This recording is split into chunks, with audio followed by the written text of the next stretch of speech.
বদলে দেখি যে আমি ধৈর্য রাখতে পারি না, তাই বলেছি ওরে কানাই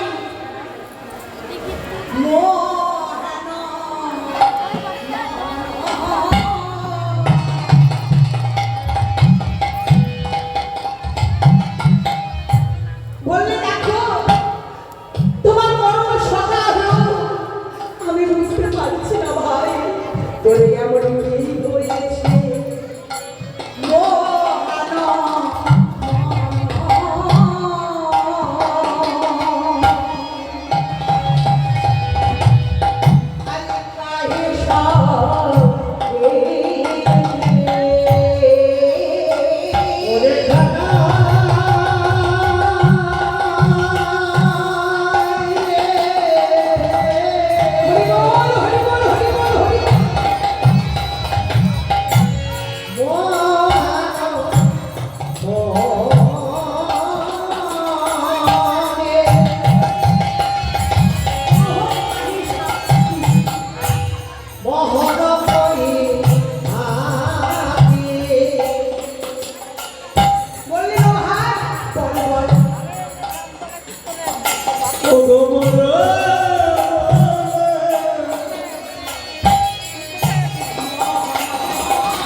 হৃদয় খালি আমি যদি চিনে দেখাতে পারতাম, তুই বুঝতে পারতি যে আমি তুমি কতটা ভালোবাসি।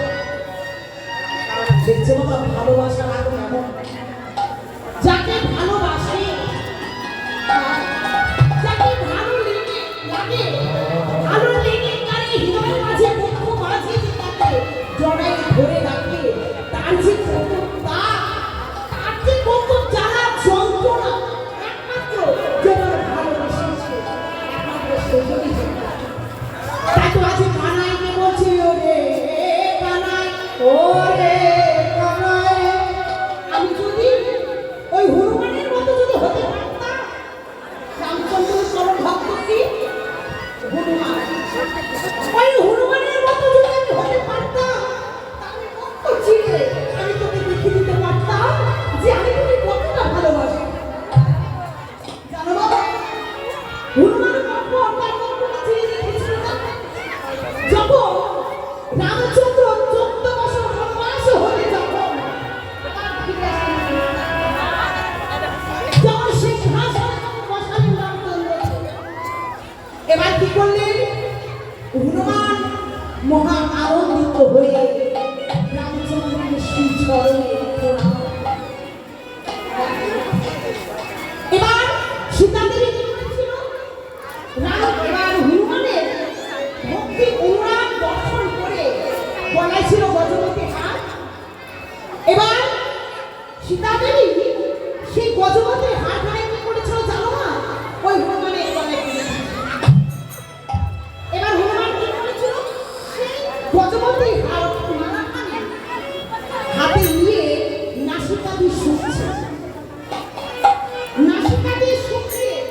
যখন শুকলেন, শুকে দেখছেন যে এই মালাতে শুধু কোলে করে নিয়ে দিয়ে আসো, কোলে করে নিয়ে যাও, কোলে করে নিয়ে যাও। কিছুই নেই, সেই মালাটিকে ছিদ্র করে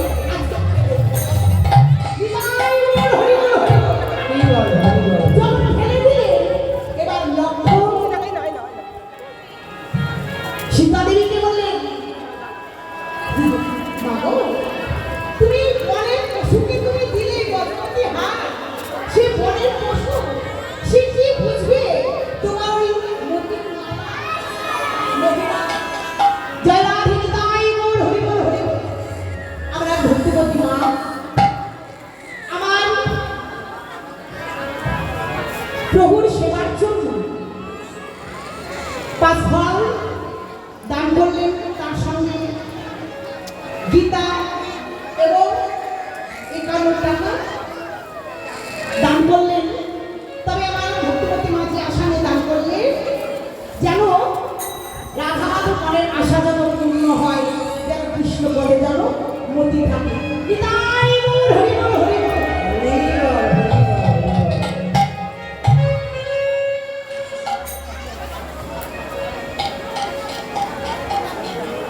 আমার আরাধনা নিজের সন্তান আমার রাধা গোবিন্দ সেবার জন্য সেবা দান করলেন।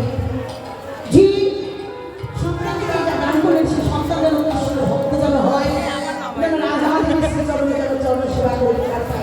নিতাই গৌর হরি বল হরি বল। জয় রাধে।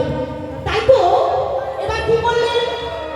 লক্ষণ বলে উঠলেন, মামা, সে বনের পশু, সে কি বুঝবে তোমার এই গজপতি মহিমা? এবার সেই হনুমান বসে বসে ওদের কাঁদে, যখন কাঁদছে, এবার কি করলেন লক্ষণ? এবার রামচন্দ্রের কাছে গিয়ে জানালেন, জানো মা সীতাদেবী আনন্দিত হয়ে সেই গজপতি হারখানা দিল। সেই হারখানা কি করেছে? দন্ত দ্বারা ছিন্ন করে আজকে ফেলে দিয়েছে। রামচন্দ্র মনে মনে ভাবছে, তুমি তো জানো না লক্ষণ। হ্যাঁ, লক্ষণকে বলছে, তারা লক্ষণ, তুমি অত প্রধানিত হয়ে স্থির হও, শান্ত হও, আমি দেখছি কি হয়েছে। হনুমান যখন রামচন্দ্রের শ্রীচরণে প্রণাম যখন করতে, রামচন্দ্র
এবার এই কথা শ্রবণ করে লক্ষ্য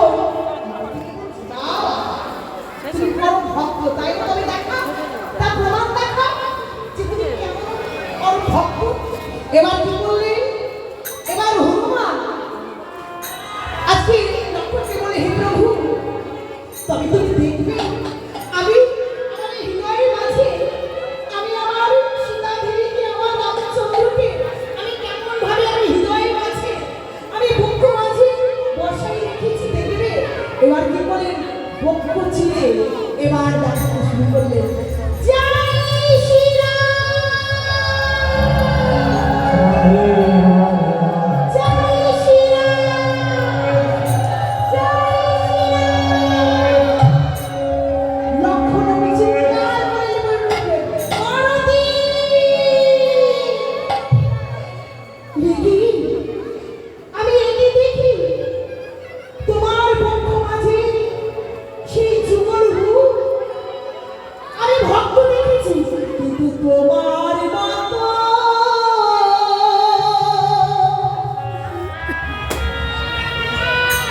তোমার মতো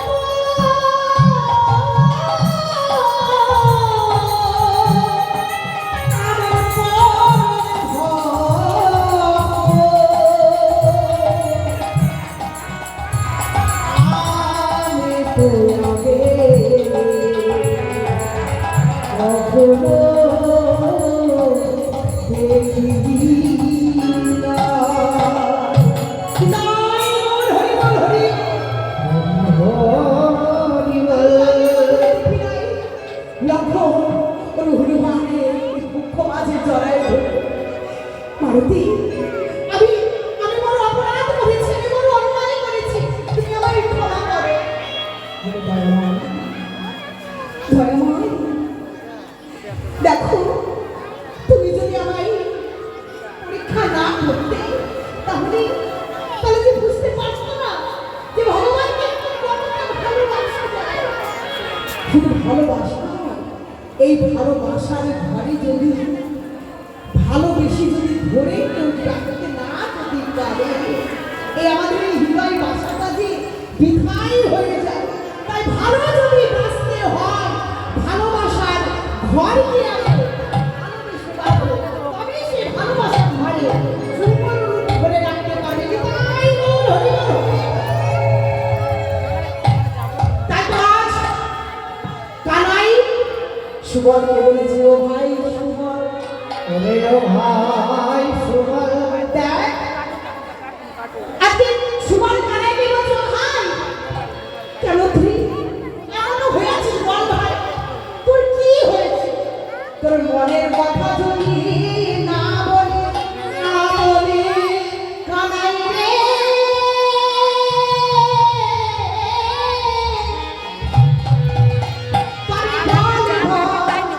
কেমন করে তোর মনের কথা বুঝিব, মনের কথা বুঝিব। তাই তো আজ বলি, শোভার শুনিবানি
পাশ হতে ঘনরাম দাস দর্শন করেছে আর বলেছে, সে দেখো, আজ ওই সহচরের বাল্যকার কথা স্মরণ করে দীর্ঘ নিঃশ্বাস ছেড়ে আজকে কি হয়ে মিটাই ভালো উঠছিল আজও পানি। পানি বলতে জল। যেমন দেখো বাবা, জল যেমন বাবা যেমন ধরে রাখা কি হয়, জল দেওয়া যেমন খারাপ করা হয়, তিনি যেন জল দেওয়া আছে তাই না? জল দেওয়া ধরে রাখে, তাই না?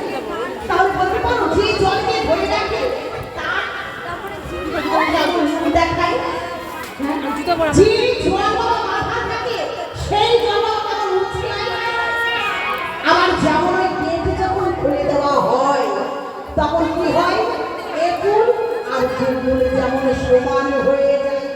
তদ্রূপ আজকে কানাই ওই সুফলের কথা শ্রবণ করে দীর্ঘ নিঃশ্বাস ছাড়বে। দেখবে বাবা, এই মনোমাঝি যদি কোনো যদি কথা যদি থাকে, যে কথা বলা যায় না, সেই কথা এই মনোমাঝি শুনে জেগে ওঠে, তাই না? তো যখন জেগে যদি ওঠে মাঝে মাঝে কি হয়, দীর্ঘ নিঃশ্বাস যাবো তদ্রূপ আজ আমার অনাদি আদি গোবিন্দ যে কথা মনে মাঝে সদাই জাগছে, সে কথা তাই এখন সুবর্ণ বলছিলেন কানাই ওকে যে ধরেছে নিবে খেলনা নিবে এবারে যখন সুবর্ণ বলে কানাই বলতে কাছে থাকে খেলনা নিতে না বলি ওও নিবে কাকে দেখেছি কার হাতে দেখেছি আর ওই সুবর্ণের কথা শ্রবণ করে আজ দীর্ঘ নিঃশ্বাস ছেড়ে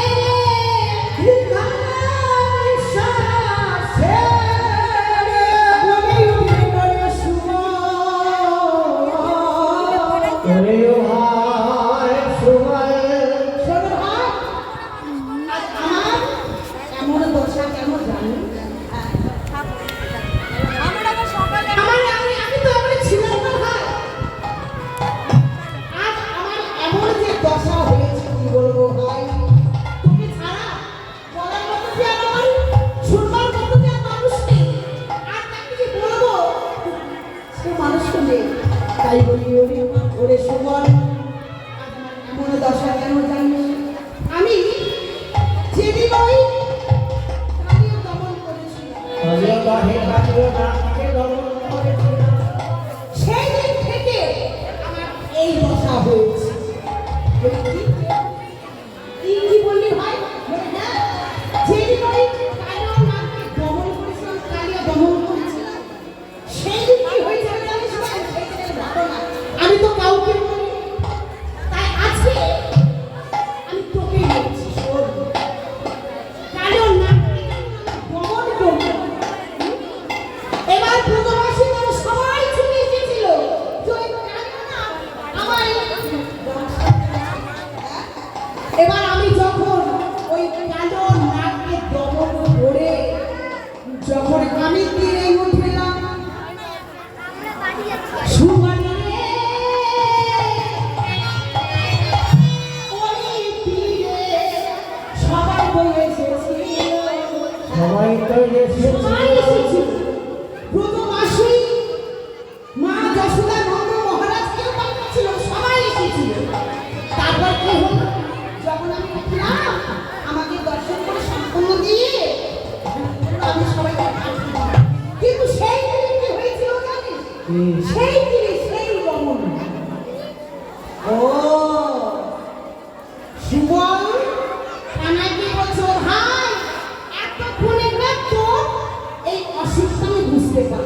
কত রমণী তারাই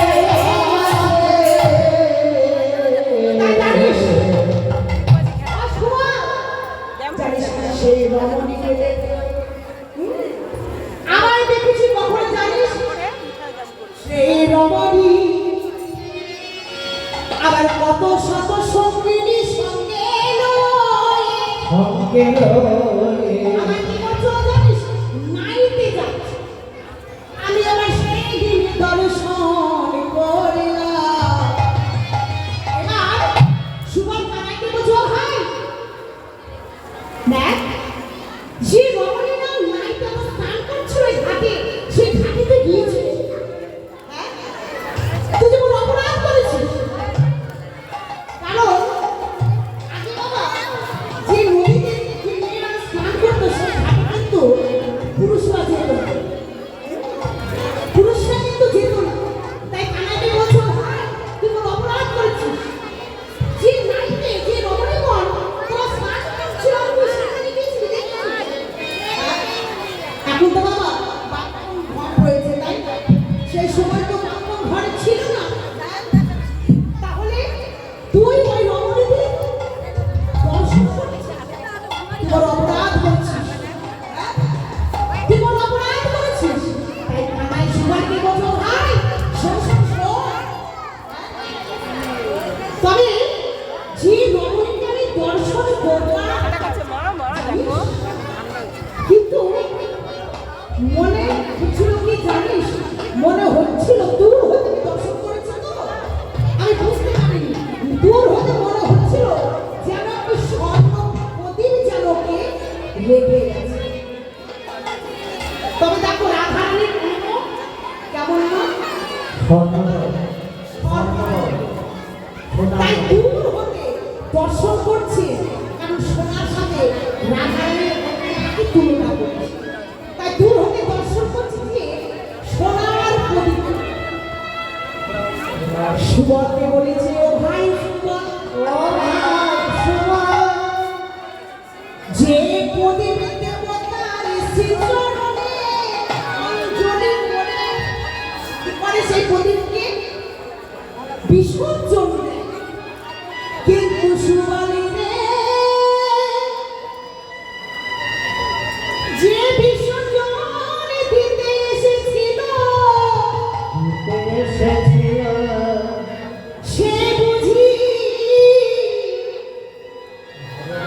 সে বুঝি বিসর্জন দিতে পারে নাই বিসর্জন নিতে পারে না সেই স্বর্ণ প্রদীপকে তীরে রেখে সে বুঝি চলে